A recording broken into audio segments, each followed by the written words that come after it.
Tonight on NewsWatch, a shocking Texas-sized abortion battle. Why pro-choice women are chanting about Satan while pro-lifers accuse them of mob tactics. Plus, Egypt on the brink. Are the Muslim Brotherhood and the military heading for more bloodshed? And hooked on junk food. See the high-tech research that's being done to make fattening food irresistible. All this and more tonight on NewsWatch. The abortion battle is back on in Texas after a bruising defeat just 2 weeks ago. Good evening. I'm Mark Martin. And I'm Wendy Griffith. Texas Republicans are once again trying to pass restrictions on late-term abortion, this time in a special session. Thousands of activists on both sides of the debate are flooding the Texas Capitol. Our Ephraim Graham has the story. The nation's eyes are focused on Texas as the abortion debate comes back to life this week. Thousands of protesters are outside the Capitol. Pro-life supporters wearing blue, pro-choice supporters wearing orange. Texas Republicans are determined to pass the tough new abortion restrictions they failed to approve last month. This is going to pass. Peaceful, diligence, persistence, patience. A House vote is scheduled for today, but first, legislators will spend hours debating the measure. If it passes, the bill would ban most abortions after 20 weeks of pregnancy, citing the belief that unborn babies can feel pain by that stage. The measure would also require abortion clinics and abortion doctors to comply with the same standards as the rest of the medical field. Critics say the bill would shut down most of the abortion clinics in Texas. We think it's bad for the state of Texas to be waging this kind of fight against the women of this state, but we will fight it. The initial House bill failed after Democrat Senator Wendy Davis filibustered for nearly 10 hours. And then, unruly protesters continued to run out the clock. People have relayed to me that never in the history of Texas have they seen that type of a mob rule come in and discombobulate a legislative session. Governor Rick Perry called a special session so lawmakers could take up the measure again. This time around, fevers continue running high. As this video shows, last week, pro-life protesters were singing Amazing Grace as abortion rights activists chanted back, "Hail Satan." Despite the vocal opposition, people in the state support restrictions on abortion. A poll conducted by the University of Texas and the Texas Tribune found 62% of Texas residents support a ban on late-term abortions. Governor Perry vows that this time the bill will pass. Texas is a place where we defend life. I mean, that's the powerful message here, and that's what we're focused on. This could be his last chance to push the measure through. Perry announced yesterday that he will not seek a fourth term in office. Ephraim Graham, CBN News.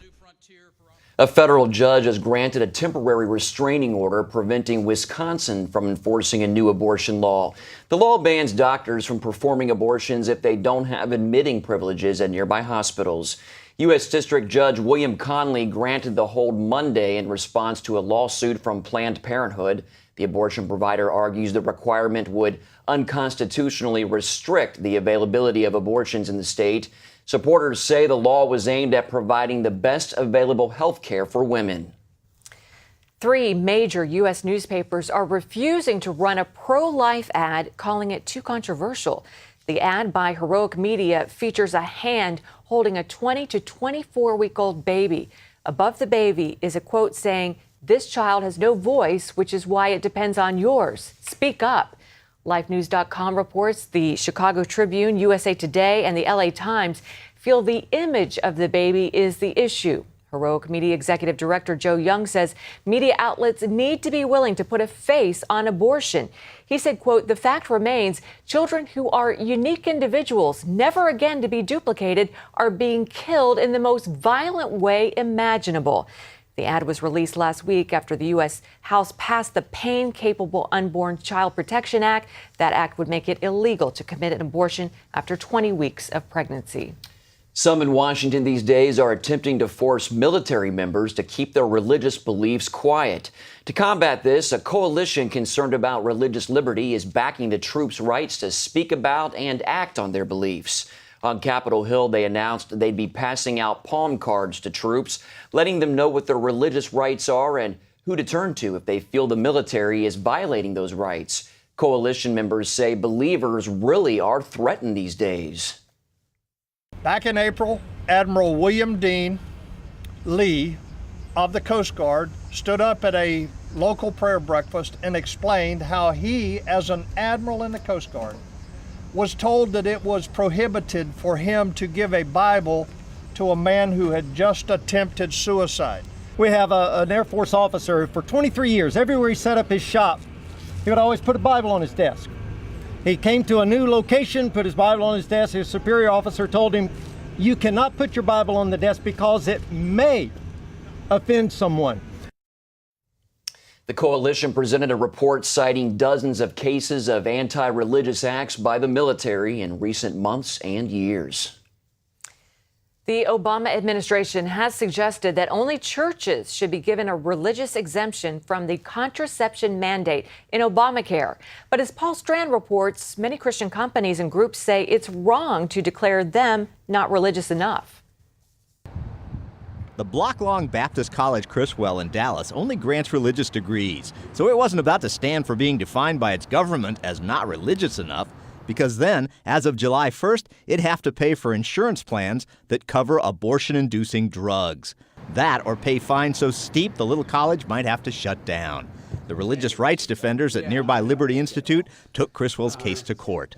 Ultimately, it is the federal government telling people of faith to violate their religious beliefs, and if you don't, you're going to suffer fines and penalties. Tiny Criswell College has shown no matter how big the government is and no matter how small you are, sometimes it's smart to stand up and fight. Because Liberty Institute's arguments prevailed. The government initially has conceded that what Criswell does not have to provide insurance coverage for abortion-inducing drugs at this time. One of the most galling things for Mateer in this fight has been seeing just how blind government bureaucrats are to the fact church workers aren't the only deeply religious people. So they've put it into a box. Their box is if you're a church. If you're a church, then you don't have to comply. All believers make up the church universal. The federal government just doesn't understand that. The Criswell case is one of more than 50 challenging the HHS mandate. But so far, it's one of only a couple of dozen where the religious plaintiff has been told they won't have to comply. Criswell College says it's grateful for the way its case has turned out, but this fight goes on because so many other faith-based groups are still seeing their religious rights violated by the HHS mandate. Paul Strand, CBN News, reporting from Criswell College, Dallas, Texas. House Republicans spoke out against Obamacare today. The Obama administration recently delayed the requirement for employers to provide health insurance until after the 2014 election. But Speaker of the House John Boehner says that's not good enough. Today we sent a letter to the president asking him to justify delaying the employer mandate while leaving in place the mandate on individuals and families. Because if businesses can get relief from Obamacare, the rest of America ought to be able to get relief as well. Boehner went on to say the president's decision to use the honor system to hand out subsidies opens up taxpayers to extensive fraud and abuse. He also says because of Obamacare, millions of full-time workers can only find part-time jobs and healthcare costs are skyrocketing. The man who leaked the story about U.S. surveillance programs says he knew the government would try to demonize him. Edward Snowden tells the London Guardian he released the info because the spy program was undermining freedom. He also says tech companies in the U.S. have given the government full access to Americans' online communications.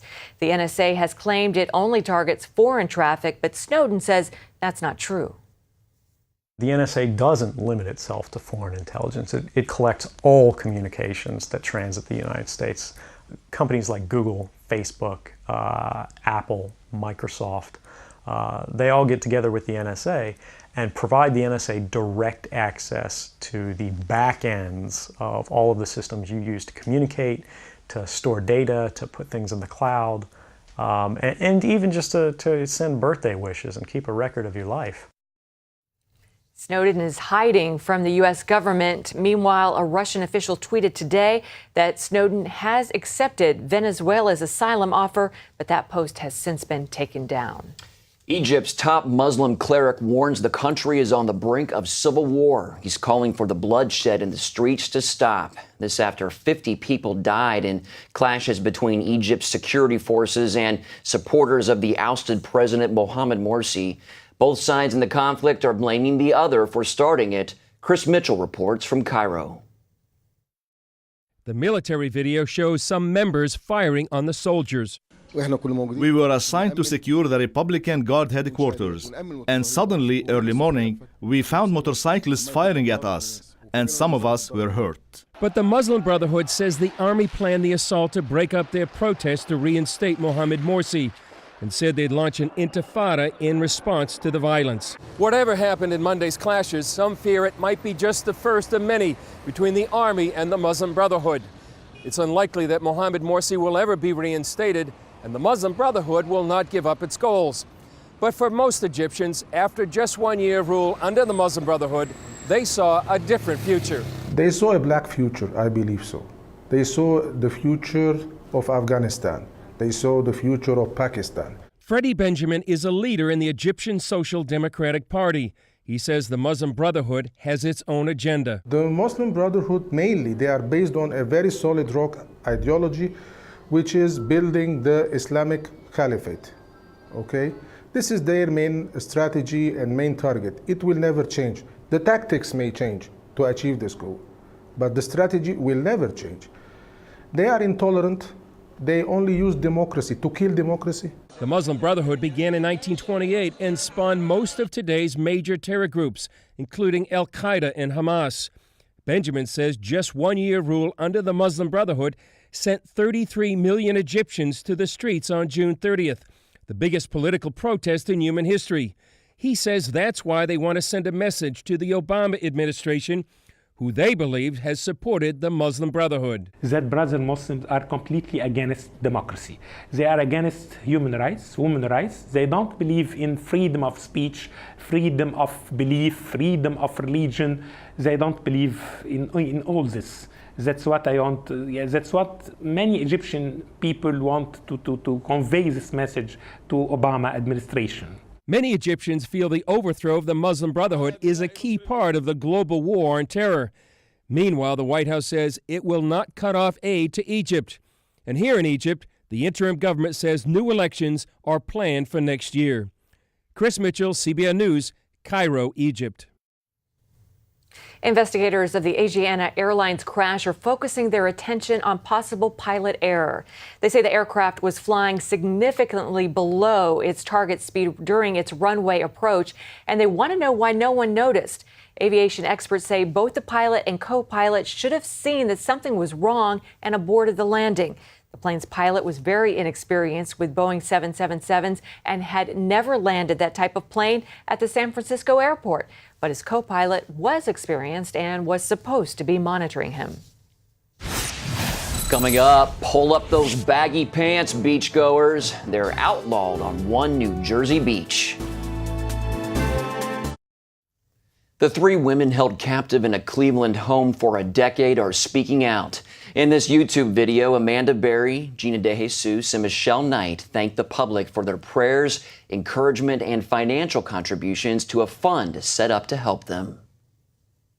I want to thank everyone who has helped me and my family through this entire ordeal. Everyone who has been there to support us has been a blessing. I don't want to be consumed by hatred.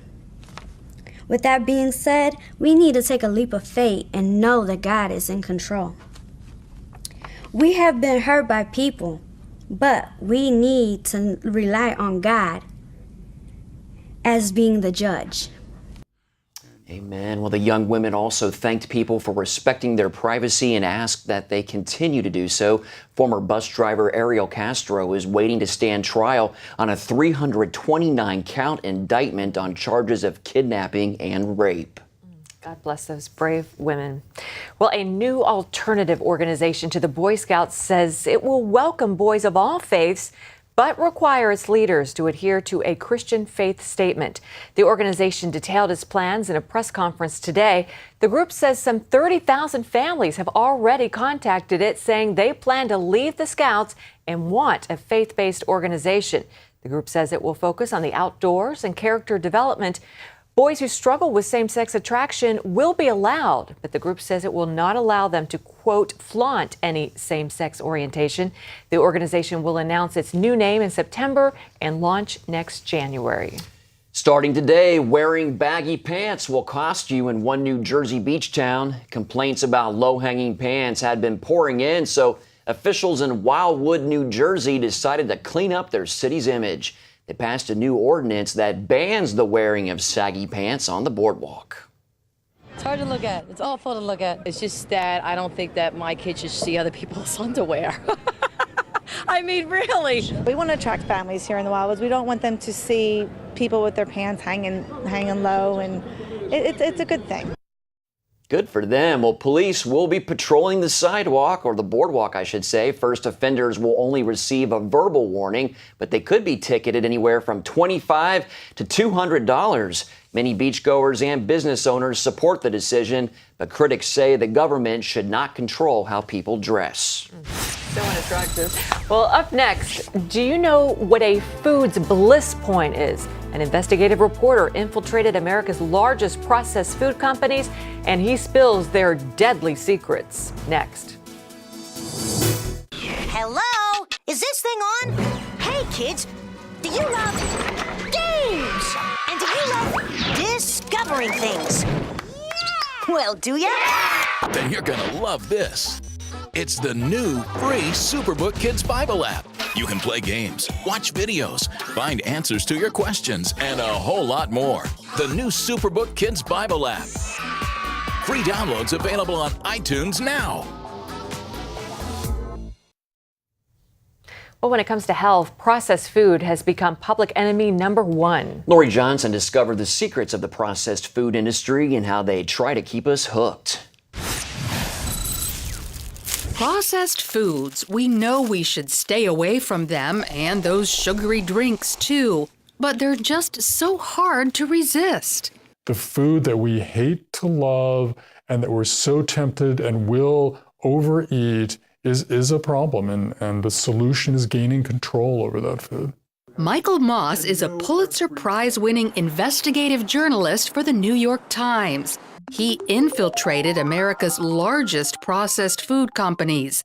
In the book Salt, Sugar, Fat, he exposes how they addicted us. They got big by making products that are utterly irresistible to people, both in taste but also ultra convenient, that will sit on the shelf and be waiting for you when you're ready to eat them, and also incredibly low cost. Maybe low cost at the checkout line, but we pay dearly later on with our health and lost productivity.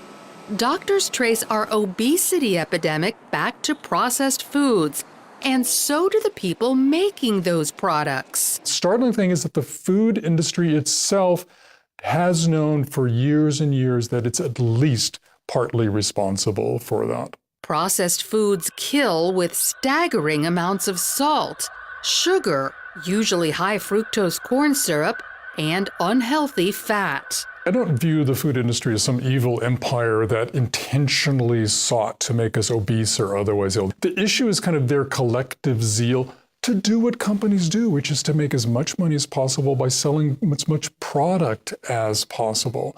Inside these labs of the processed food companies, scientists use cutting-edge technology, formulating what's known as a food's bliss point, or its maximum flavor and allure. That usually means one thing: sugar. Prepared pasta sauces on the shelf in the grocery store are really sweet. They will have as the equivalent of sugar, the equivalent of 2 Oreo cookies or more of sugar per tiny little half-cup serving. I've started making my own pasta sauce, and it's not that hard. They also lure us with texture. By manipulating a food's chemical structure, scientists achieve ultimate, what they call mouthfeel. They also invented ways to disguise the sensation of being full. Those chips will compel you to eat more and more beyond what you should, and you'll go back for more bags and more bags. Processed food makers know we consumers care about nutrition. So they devise marketing schemes to make their products appear healthy. They'll dial back on one bad ingredient while secretly pumping up others. So, for example, you can find a yogurt that sells itself as being low fat, but it can and often has as much sugar in it and calories as a serving of ice cream. Labels tout healthy ingredients like calcium, olive oil, or fruit, but the amount of the good stuff is minuscule.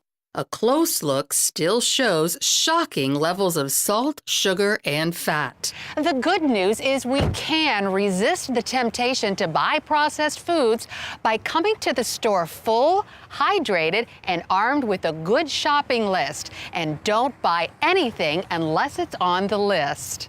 Spend more time on the perimeter of the store where you'll find the fresh foods. When you are in the center part of the store, be wary of the products at eye level. Grocers put those tasty, unhealthy items right in front of your face because they sell the most. So while processed food is delicious, cheap, and convenient, it could ruin your health. The extra effort to eat fresh food will likely pay off in the long run. Lori Johnson, CBN News.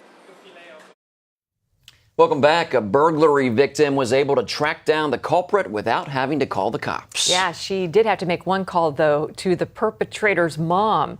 Eliza Webb noticed her car had been broken into. She also noticed a black cell phone that wasn't hers. Webb figured out the phone belonged to a 19-year-old, and she called his mom. I said, this is a very uncomfortable phone call to make. I have your son's phone, and I'm missing some things out of my car. And I think they might be two related items. Webb and her husband went to the teen's home. They learned they weren't the only victims. The teen and a friend got drunk and broke into other cars in the neighborhood as well. Webb then invited the teens to go door to door and apologize to the people they'd stolen from. Webb says she just wanted the teens to own up and understand the consequences. Well, let's hope they did. I know. Good. Hope the lesson was learned. They won't do that again. Definitely. Well, that's all for this edition of NewsWatch. Thanks so much for watching. We'll see you tomorrow.